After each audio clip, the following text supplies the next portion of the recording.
Hello to you. Hello, Manu hello. Shachaf. Hello, hello. What would be the headline of this interview? Continuation of the deterioration of the state of Israel. Because the Israeli Air Force is attacking in these hours Gaza again. Yes. And do you think that it might make a total victory of Israel No, upon it the won't. Hamas? It won't make a total victory. In such a conflict between a very strong side and a very weak side, the weak side can't lose and the strong side can't win. And if the weak side acts as Nazis and they violated the Israeli border and they committed such atrocities, maybe a total victory should be something that the strong side right now should be looking for. If it was attainable, that would mean something, but it's not attainable under the circumstances because you can't root out terrorists who are embedded in a civilian population to the extent that they are embedded and under the circumstances we are at. You can't. It's just. I think no military expert will tell you that's possible, especially not the way we go about it. This cannot only be a military operation. If we at the same time would try to establish an alternative to the Hamas rule in Gaza, then we'd have a chance to remove Hamas. But only to do it militarily is just not feasible. And if you would take something that the mankind learned after the Second World War, after when the Nazi regime was demolished, is there anything that can be learned in order to implement that? And you know something about the German history, to implement that now in between the border between Israel and Gaza?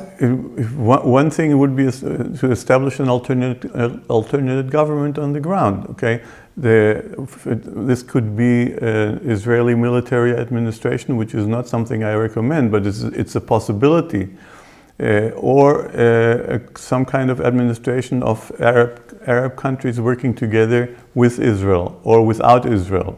Egypt and the Emirates. There are many options to do that, but it has to be done and somebody has to lead this. So basically you're saying that Israel should consider also to occupy officially Gaza fully again and have the military, the Israeli IDF ruling, giving food to the people, taking responsibility on their electricity. That's an alternative. I'm not sure it's the best alternative. I'm not even sure it's a good alternative.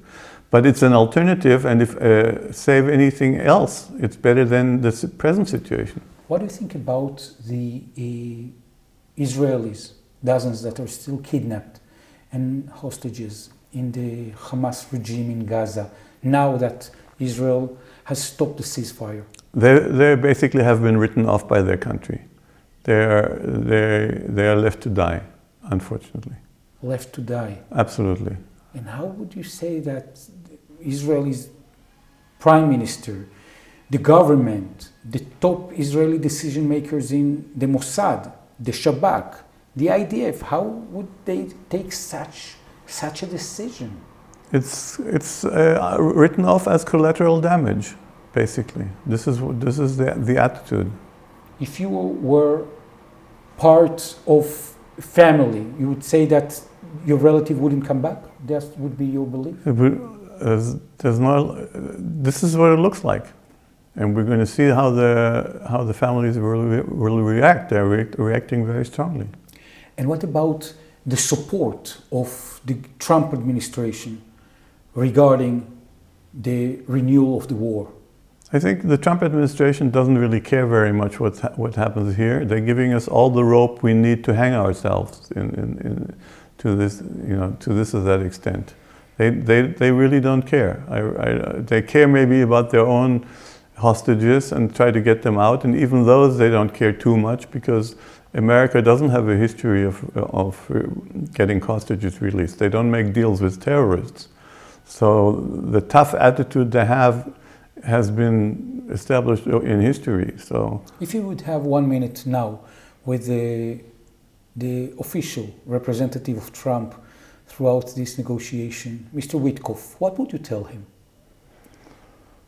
What I would ask him to put pressure on the Israeli government to go back to the second stage that was agreed upon the first time around with Hamas, that starting a second stage where all the hostages would be released. That's the ideal picture. And we didn't go with this. We went against it, and this is what we have now. And do you think that basically it's something that can be done, this pressure can be measured? Against the Witkoff and American pressure against the Israeli government? Yes, I think the US, it's quite clear that the US government can pressure Israel into pretty much anything it wants within reason. And this is something that the public has, there's a lot of support in public for that.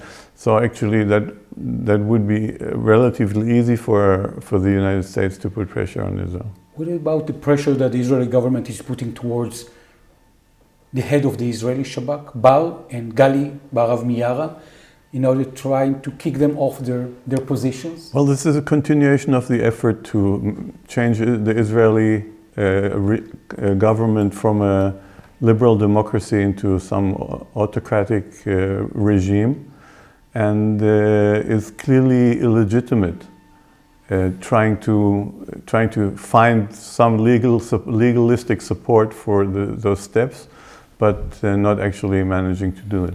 Do you think who is going to be winning this internal war?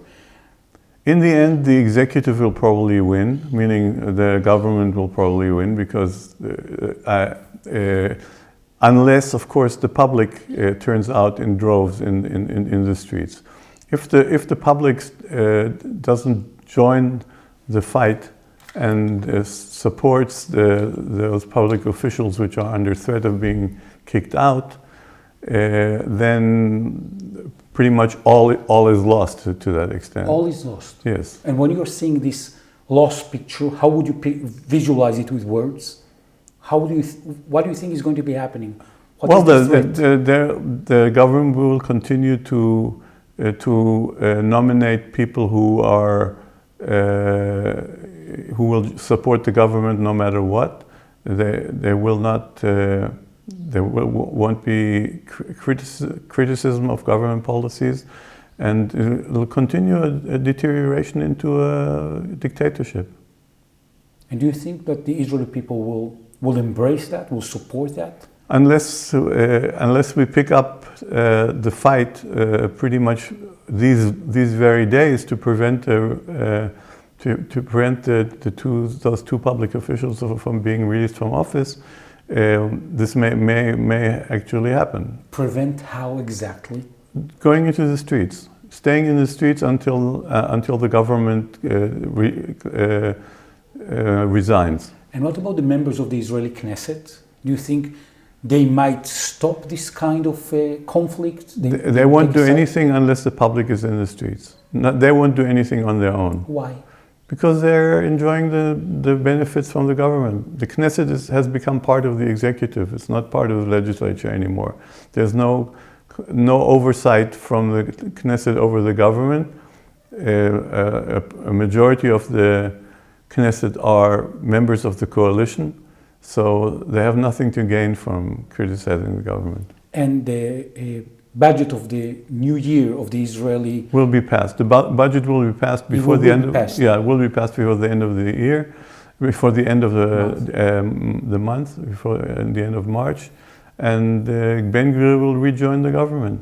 So basically, Netanyahu is secured politically. Absolutely, he's politically as secure as can be, unless people go into the streets and show him otherwise.